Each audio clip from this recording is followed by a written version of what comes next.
So God bless you and thank you for joining me today. As I mentioned before, I was sent a video and I wanted to talk about the two things in this particular video. Now, we've already talked about the third temple. So in this video, what I want to do is talk about the red heifer, which was discussed in the video as well. So if we don't know anything about bovine or cattle, what is a red heifer? Well, of course, we know the color, but she's a female, never pregnant, never milked, and never yoked. And according to the Torah, she was brought to the priest as a sacrifice. Her ashes were used for purification. If a person had been near a dead body and there was uncleanliness, there needed to be a cleansing if they're around a body, grave, bones, etc. Now, here's what we know about the current red heifers that are in Israel.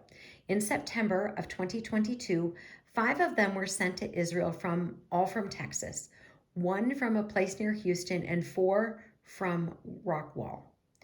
Recently, 1 heifer was disqualified, but they are grazing in an undisclosed location in Israel.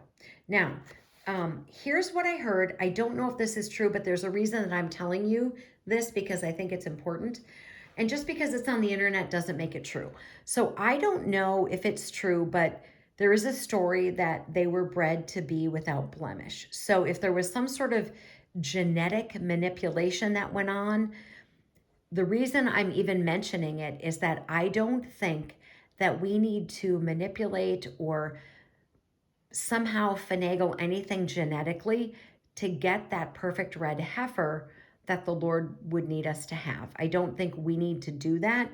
So the only reason I'm bringing that up is that if it's true, then I don't think we need to manipulate anything. I think that God, in his fantastic creation world that he has created, I think that he can create a red heifer in utero that would completely fit all the requirements. But where do we see this in scripture? So this is Numbers 19.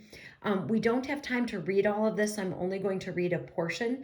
I would suggest that you read that. But the first 5 books of the Old Testament are called the Pentateuch, and Numbers is one of the 5. And so this is Numbers 19, beginning in verse 1. The Lord spoke to Moses and Aaron, saying, "This is a statute of the law that the Lord has commanded. Tell the Israelites to bring you a red heifer without defect, in which there has been no blemish, on which no yoke has been laid. You shall give it to the priest Eleazar, and it shall be taken outside the camp and slaughtered in his presence. The priest Eleazar will take some of the blood with his finger and sprinkle it 7 times towards the front of the tent of the meeting. Then the heifer shall be burned in his sight, its skin, its flesh, and its blood with its dung shall be burnt. The priest shall take cedar wood, hyssop, and crimson material, and throw them into the fire of which the heifer is burning.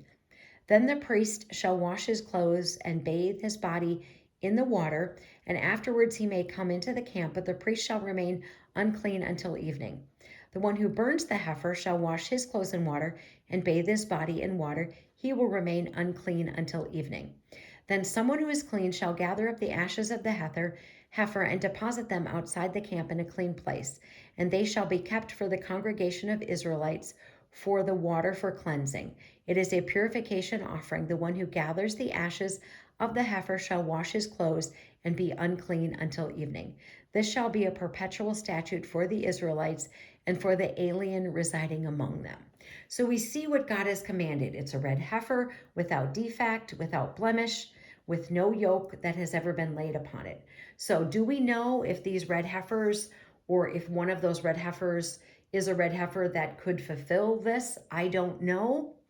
But what I do know is that if this is what the Lord has commanded, I believe that when we do have the red heifer, that they will do exactly what it says. It will be burned with its skin, its flesh, its blood, its dung, and the priest is going to take the cedar wood, the hyssop, and the crimson material and throw all of that in there. And I think they will go through the process of bathing in the water, etc. I believe all of that because this is something the Lord has commanded, and I believe that will occur once we have the red heifer. Are these it? I don't know. So armor up, we ride at dawn. May God bless you as always. Have a great day.